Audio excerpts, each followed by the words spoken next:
મિત્રો, દોસ્તીનો આ ત્રીજો અને છેલ્લો ભાગ છે।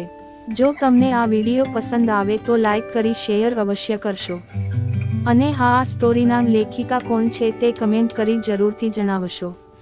કદાચ 88 થી 92 ના દિવસો મારી જિંદગીના સૌથી મજાના દિવસો હતા। નોકરી પછી સાંજ રાજેશ સમીર સાથે અને રાત રીટા બિનીતાના ખીખિયાટા સંગાથે।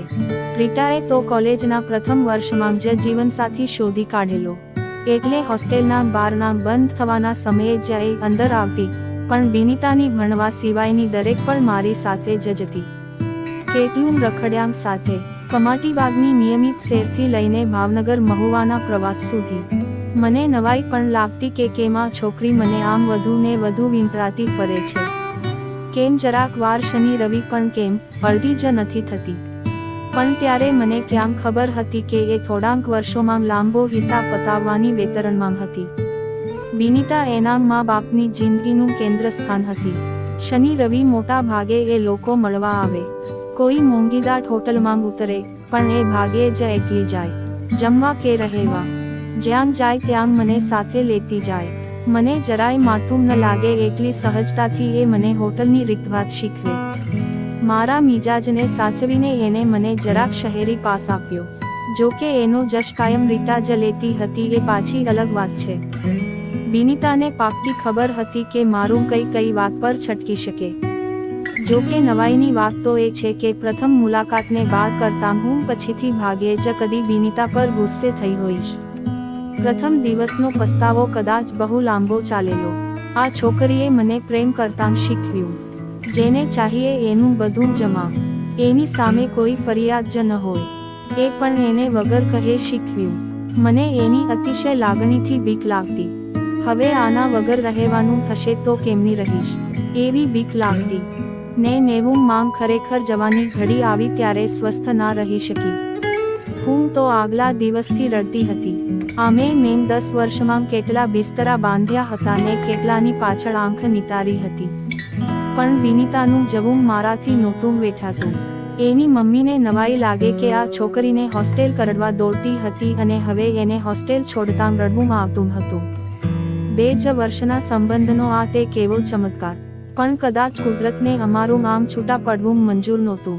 એ 90 માં ગઈ, પછી 6 મહિને રીટા પણ ગઈ, ને હું પાછળ 91 માં સુરત પહોંચી।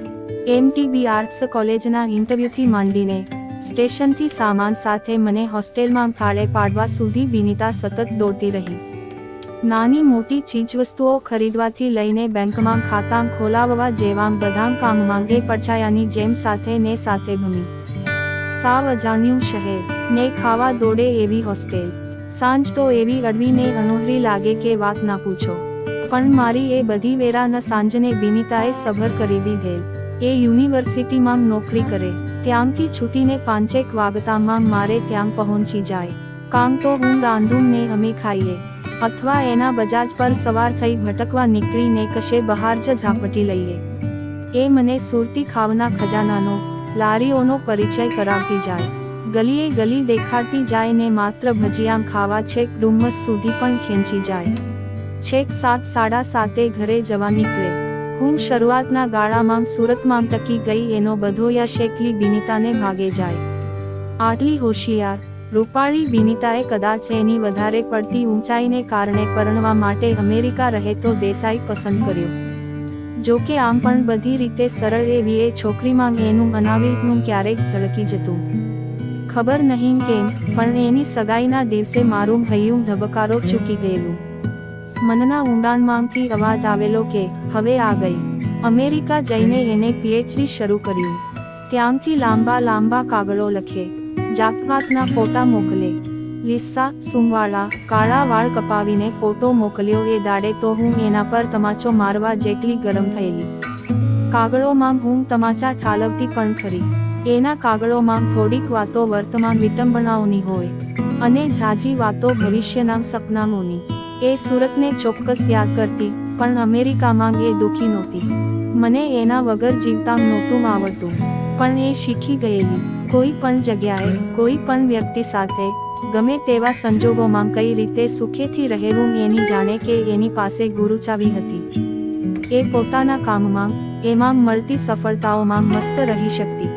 એને આટલી હદે ચાહી શકી ખરી, પણ હું એની આ ગુરુચાવી અપનાવી ના શકી. બિનીતા ગઈ પછી તરત જ રીટા પણ અમેરિકા ચાલી ગઈ. મારા માટે સુરતમાં નર્યો શૂન્યાવકાશ જ બચ્યો. આ બેઉ મળવાના વાયદા કરતી, આવે ત્યારે અલપજલપ મળી પણ લેતી. 1995 માં બિનીતાની મમ્મી અમેરિકા મળવા ગયા ત્યારે એ મમ્મીને લઈને રીટાને ત્યાં ગયેલી. પાછા વળતી વખતે એક ગોઝારો કાર અકસ્માત, અને એને છેલ્લે જોનાર રીટા કહે છે કે બિનીતાના શરીર પર નાનો સરખો ઉઝરડો પણ નહોતો થયો. માત્ર કરોડરજ્જુમાં ઈજા થઈ અને હસતી હસતી જ એ જતી રહી. 29 ડિસેમ્બર 1995 નો એ ગોઝારો દિવસ મારા માટે કારમાં સમાચાર લઈને ઉગ્યો હતો. કેટલા બધા દિવસ સુધી હું એ સમાચારને સાચા નહોતી માની શકી. ક્યાંક કોકની ભૂલ થાય છે, આમ થોડું કોઈ જતું રહે. હજી તો PhD ની પદવી લેવી બાકી હતી. હજી તો સપનાઓની લંગાર હતી, ને ખાસ તો મને અમેરિકા ફેરવવી હતી. પણ 15 દાડા પછી પાછા ફરેલા બિનીતાના મમ્મીની આંખોમાં જોયેલા સુનકારે મને સમજાવી દીધું કે કાયમ બીજાનો વિચાર કરનારી આ છોકરી આ વખતે એવો વિચાર કરે એ પહેલાં જ જતી રહી હશે. કાળે એને એવો વખત જ નહીં આપ્યો હોય, નહીંતર એ આમ ના જતી રહે.